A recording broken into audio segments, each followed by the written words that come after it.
আরশোলা ফোটানো জল খেতেন বিদ্যাসাগর মহাশয়।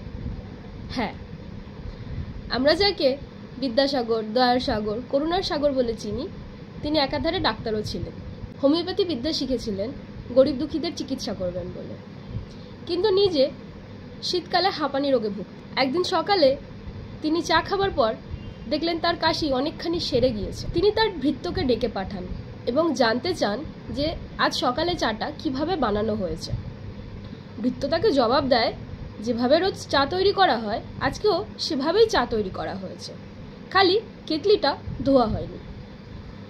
পরে কেতলিটা পরীক্ষা করে জানা যায় সেখানে দুটি আরশোলা মরে পড়ে আছে। এটি দেখে খারাপ লাগলেও বিদ্যাসাগর মহাশয় বুঝতে পারেন যে হাঁপানি রোগের মহা ঔষধ আবিষ্কার হয়েছে। এরপরে তিনি বহু রোগীকে না জানিয়ে এই ওষুধ দিয়ে হাঁপানি রোগ সারিয়েছেন এবং নিজেও সেবন করেছেন।